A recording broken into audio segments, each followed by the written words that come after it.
Hi, my hungry and impatient chefs.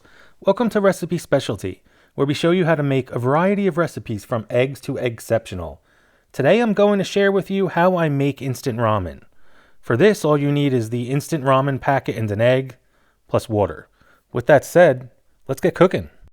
Kick things off by bringing water to the boil. Then you're going to break up the noodles inside the package a little bit.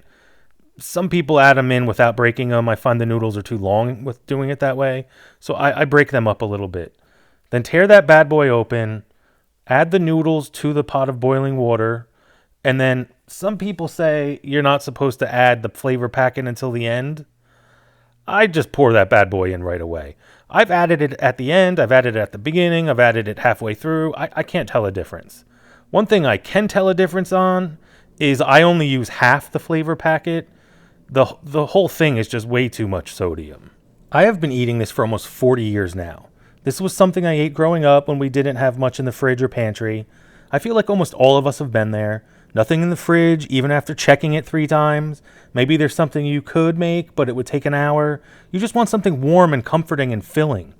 Like most people, this was my affordable late night snack in college too. I continue to eat this into my old age. It's become a comfort food. But I do add an egg for protein. If I have herbs, especially green onions, I will chop them up and add them at the end too. This time I just didn't have any on hand. Then crack an egg into the pot and immediately stir the heck out of it, or it will set almost immediately. When ramen became popular, I wasn't too surprised to find out that I wasn't the only one adding eggs, but I was shocked to find out they were adding soft or hard-boiled eggs rather than stirring them in like I'm doing here. I love egg drop soup. I'm kind of going for that kind of consistency, even though I think with egg drop soup, they kind of make an omelet, beat the eggs first and then add them.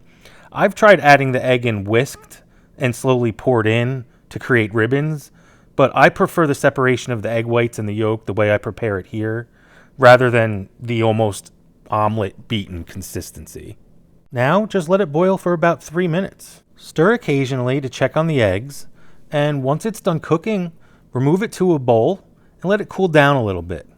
I've burned my lips, tongue, and the roof of my mouth way too many times to count because I was impatient. By the time it's cooled enough to eat without singeing your mouth first, with a first-degree burn, the noodles will have soaked up a little bit more of that broth. Occasionally, more than occasionally to be honest, I will completely forget that I even made it while it's cooling, and when I realize that I've made it and I forget, I'm like, oh, I have soup ready to eat. It'll have soaked through all of the noodles, leaving no broth, which is kind of a nice unexpected surprise. But I do prefer drinking this as a broth and eating it like a soup. Please let me know what you think. How do you make your ramen? I'd love to hear all your feedback. Thanks for watching. I hope you have a wonderful day. Enjoy your soup. If you all liked this video, do me a huge favor, hit that like button, subscribe, check out the website. Ultimately, let's eat!